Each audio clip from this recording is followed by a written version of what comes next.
Hello बच्चों, आज आपको पढ़ना है direct and indirect narration part 2 में इंट्रोगेटिव सेंटेंसेस। इंट्रोगेटिव सेंटेंसेस बेटे दो प्रकार के होते हैं, एक बिगिन विद हेल्पिंग वर्ब और बिगिन विद WH। इनको पढ़ाने के पहले मैं बता दूं आपको, पार्ट 1 में बेटा मैंने प्रोनाउन तक के सभी सेंटेंसेस को बहुत ही अच्छी तरह पढ़ाया है। आगे पूरा समझने के लिए आपको पार्ट 1 जरूर देखना चाहिए। देखिए, इंटरोगेटिव सेंटेंसेस मैंने बोला बेटा दो तरह से होते हैं, begin with helping verb and begin with WH। Helping verb से जो सेंटेंस शुरू होते हैं उनका उत्तर हाँ या ना में दिया जा सकता है, और जो WH से शुरू होते हैं उनका उत्तर हाँ या ना में नहीं दिया जा सकता है। देखिए, इनके बेसिक रूल्स क्या हैं बेटा। इनके बेसिक रूल हैं, सेड टू को हम आस्क्ड में चेंज करते हैं, और जहां पर कनेक्टिव दैट लगता था वहां पर हम कनेक्टिव इफ या व्हेदर लगाएंगे। अब कई बार कंफ्यूजन हो जाता है कि कहां हम इफ लगाएं और कहां हम व्हेदर लगाएं। तो बेटा प्रत्येक जगह पर इफ लगेगा, लेकिन जहां पर पसंद या विकल्प का भाव हो, पसंद या विकल्प का भाव हो, वहां पर हम व्हेदर लगाएंगे। अब आप सोचेंगे हम कैसे समझेंगे कि पसंद या विकल्प का भाव हो? तो जिस सेंटेंस में will you go to school today or not, जिस सेंटेंस में आर नॉट लगा हो उसको हम बोलते हैं व्हेदर वाला सेंटेंस, पसंद या विकल्प वाला सेंटेंस। इसी के साथ आज मैं आपको इसमें यस और नो वाले सेंटेंस भी बताऊंगा। हमेशा के लिए समस्या सॉल्व हो जाएगी। वीडियो में आपको शुरू से अंत तक बने रहना है। देखिए बेटे, मैं पहले बता रहा हूं begin with helping verb.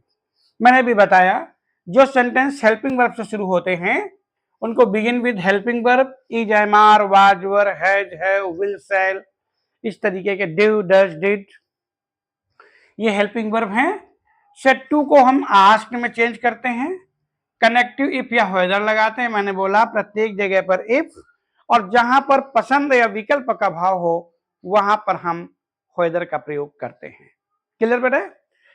Question mark हटा देते हैं, उसकी जगह पर फुल स्टॉप लगाते हैं, और इफ या व्हेदर के बाद वाला सेंटेंस इंट्रोगेटिव के बजाय असर्टिव में चेंज हो जाता है। बस इतना करना है। देखिए, ध्यान दीजिए, मैं पूरा आपको बताता हूं।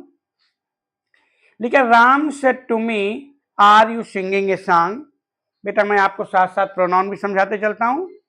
तो यहां हो जाएगा राम, सेड टू को हम चेंज करेंगे आस्क्ड में, Ram asked me, connective if लगाएंगे। यू को ऑब्जेक्ट के आधार पर मी का सब्जेक्ट क्या बनेगा? आई, आर के साथ यू लगा है, आई के साथ एम होगा, एम का past was. Ram asked me if I was singing a song. ये क्वेश्चन मार्क हटा देते हैं, फुल स्टॉप लगा देते हैं, इन्वर्टेड कामा भी हटा देते हैं। ये बेसिक रूल में पहले आपको सब में समझा चुका हूं। क्लियर बेटा? आगे है, she said to me do you know Sohan. She asked me if, me का मतलब आई, डू प्रेजेंट इंडेफिनिट, तो पास्ट इंडेफिनिट का असर्टिव बनाने के लिए second form, if I knew Sohan. Clear बेटा? She asked me if I knew Sohan. Any problem at any place? After that he said to me did you lend me your book। he said to me did you lend me your book। तो यहां पर हो जाएगा he asked me if, you को change करके मी के आधार पर आई, और डिड है तो पास्ट इंडेफिनिट बदलेगा पास्ट परफेक्ट में, if I lent, मी का मतलब ही के आधार पर him, if I lent him, your का मतलब मी अर्थात माई पजेसिव आ जाएगा, माई बुक। यानी जिस तरीके का जो वर्ड है उसी तरीके से वहां पर हम चेंज करेंगे। She asked me if I lent him my book. Clear बेटा? फिर नेगेटिव सेंटेंस है father said to me do you not obey me. Father said to me do you not obey me, यहां हो जाएगा बेटे father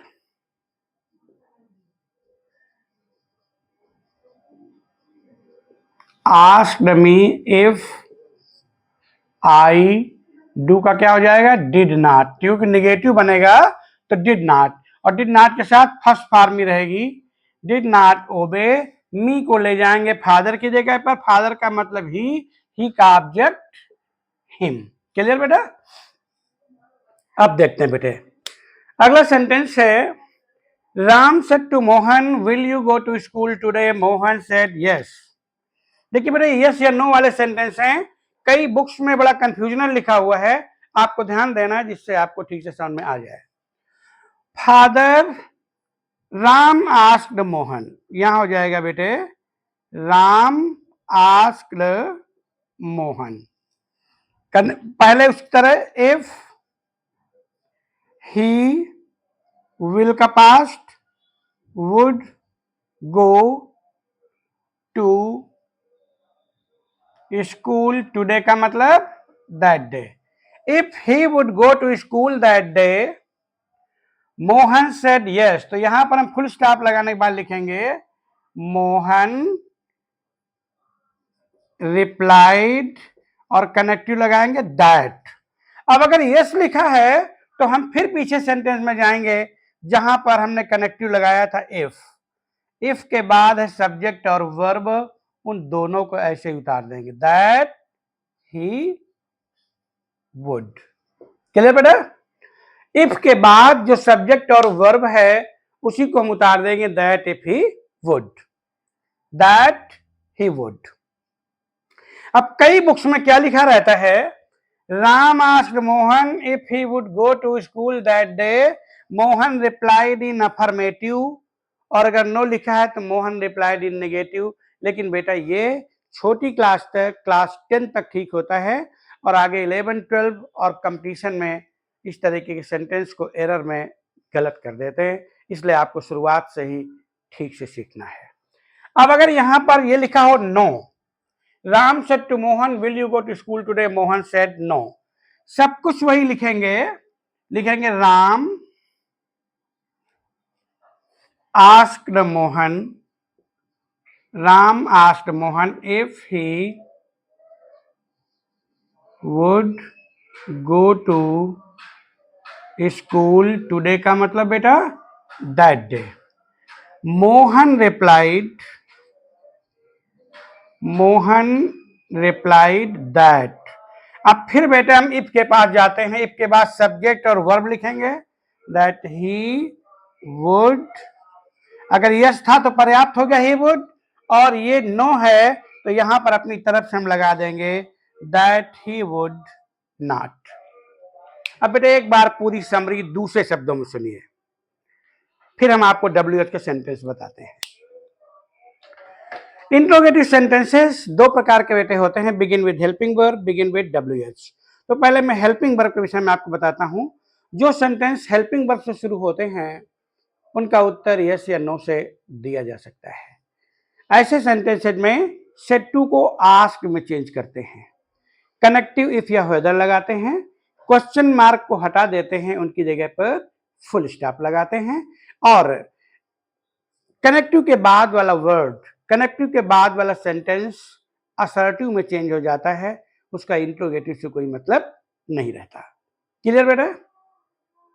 इसके main rules क्या हैं? पहले एक तो टेंस के आधार पर, अगर टेंस आपको भूल जाए तो आपको क्या करना, यदि रिपोर्टेड स्पीच डू से शुरू होता है तो सेड टू को आस्क्ड में चेंज करेंगे और डू को पूरी तरह हटा देंगे तथा मेन वर्ब की सेकेंड फॉर्म का प्रयोग कर देंगे। क्लियर बेटा। क्योंकि पास्ट इंडेफिनिट में मेन वर्ब की सेकेंड फॉर्म का ही प्रयोग होता है। यदि रिपोर्टेड स्पीच डू से शुरू होता है और उसमें कहीं पर बीच में नॉट लगा होता है तो हम डिड नॉट के साथ फर्स्ट फॉर्म का प्रयोग करते हैं। क्लियर बेटा। क्योंकि पास्ट इंडेफिनिट का नेगेटिव डिड नॉट के साथ फर्स्ट फॉर्म को अपने साथ लाता है। यदि reported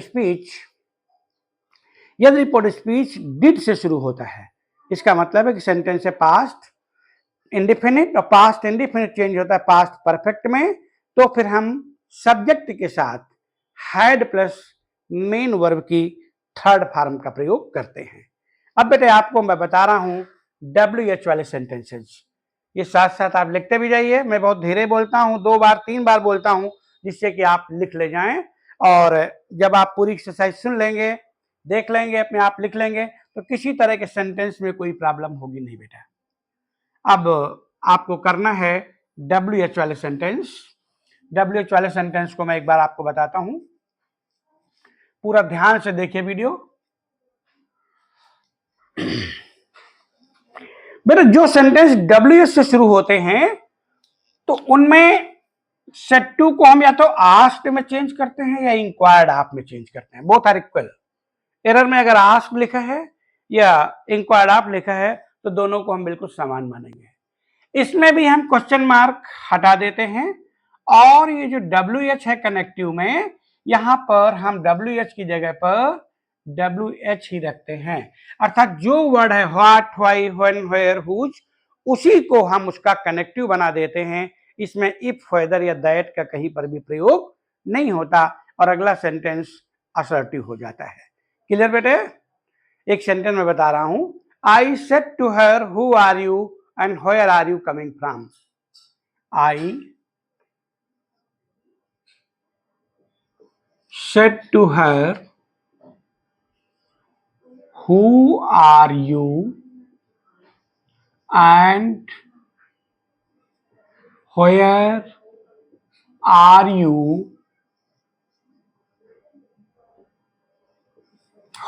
you coming from? Clear बेटा? अब देखिए बेटा, यहां हम करेंगे I said to her, तो हो जाएगा I asked her, I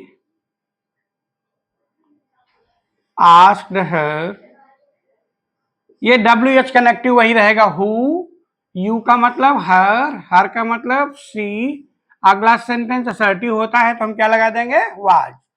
who she was and, अभी होयर है तो होयर वैसे लिखेंगे होयर, फिर यू हर की जगह पर, she was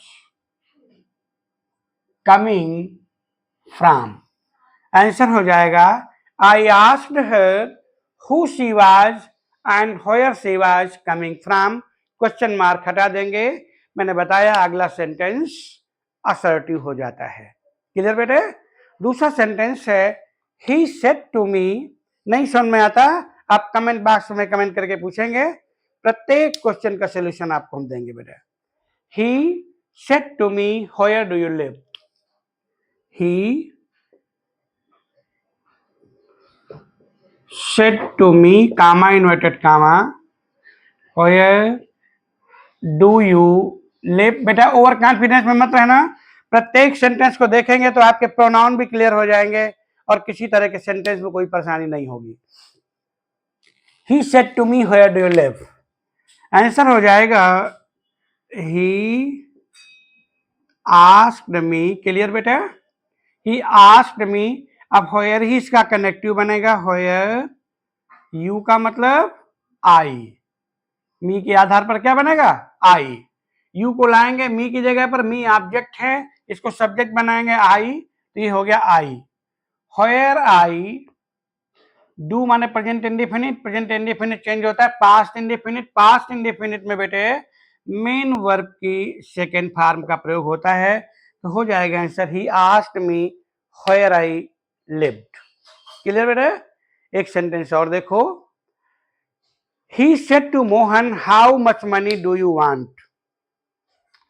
He said to Mohan,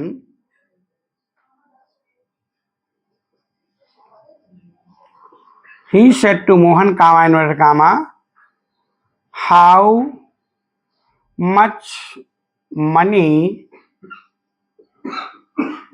do you want? तो बेटा यहां हो जाएगा he asked Mohan, he asked Mohan। अभी WH में हाउ मच भी आता है इसलिए ही रहने देंगे, हाउ मच मनी, इसको अलग नहीं कर सकते, एक साथ ही रखेंगे।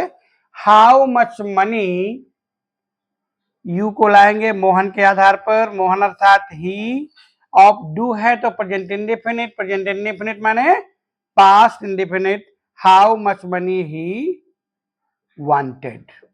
क्लियर बेटा? ये बेटा मुझे लगता है क्लियर हो गया होगा। अब एक सेंटेंस और मैं आपको बता रहा हूं जिसमें से कि सारे तरह के सेंटेंस रिवाइज हो जाएंगे। एक एक सेंटेंस कराऊंगा, आप लोग करते जाएं। अब बेटे दोनों के सेंटेंस WH और हेल्पिंग वर्ब दोनों के हम सेंटेंस करा रहे हैं, 5 सेंटेंस। एक एक सेंटेंस बताएंगे, आप देखते जाइए। और प्रोनाउन भी क्लियर होगा, कोई प्रॉब्लम है तो कमेंट बॉक्स में बताइए, I will solve it. Sentence है, Kamala said to Prem, can you go with me to the police station. बेटा Kamala said to Prem, comma inverted comma, can you go with me to the police station. Clear बेटे? Question mark. Kamala said to me, can you go with me to the police station.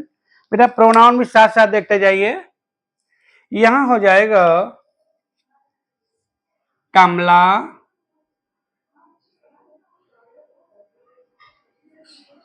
Asked प्रेम। अभी चूंकि helping verb से शुरू है इसलिए यहां पर हम क्या लगाएंगे, if.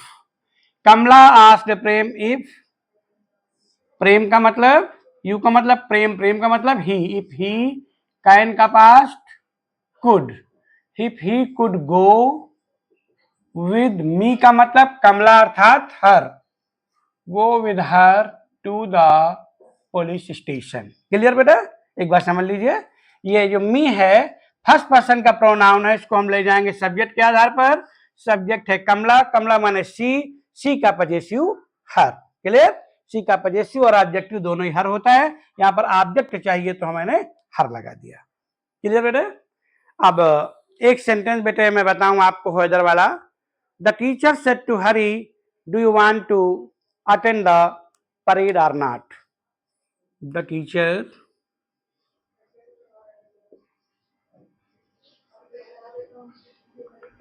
said to Hari, comma inverted comma, do you want to attend the parade or not। बेटा यहां पर लिखा है तुम परेड अटेंड करना चाहते हो या नहीं, तो वही बताना था बेटे। इस तरीके के सेंटेंस में आपको ध्यान देना है, यहां लिखेंगे the teacher asked Hari, the teacher asked Hari, if की जगह पर हम क्या लगाएंगे बेटे, वेदर। क्यों? क्योंकि इसमें आर नॉट लगा हुआ है। वेदर, यू का मतलब हरी, ही, वांट का वांटेड, डू को हटा देंगे, whether he wanted to attend the parade or not. Clear बेटा? मुझे लगता है समझ में आ गया होगा बेटा। एक सेंटेंस और,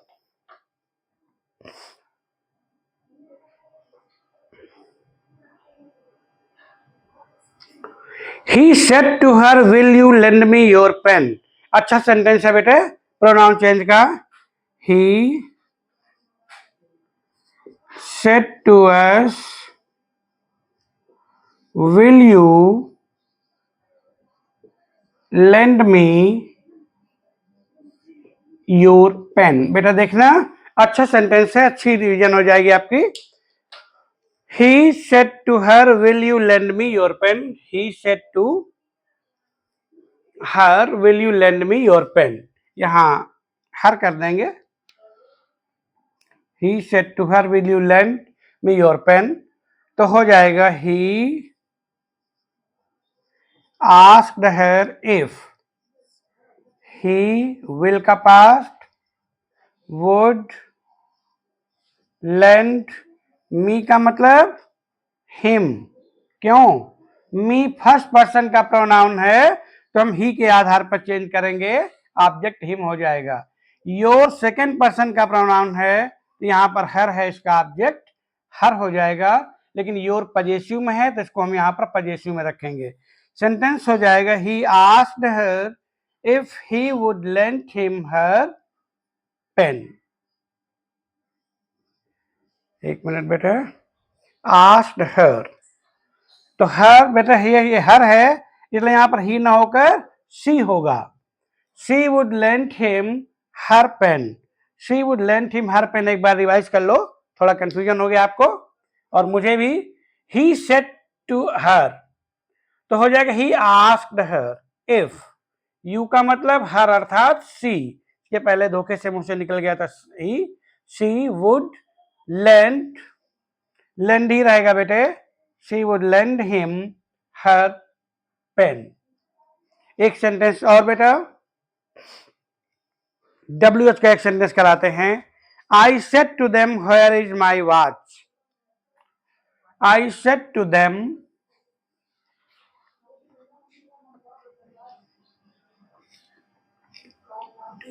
आई said to them, comma inverted comma, where is my watch। तो इसका आंसर बेटा हो जाएगा I said to them where is my watch, I asked them।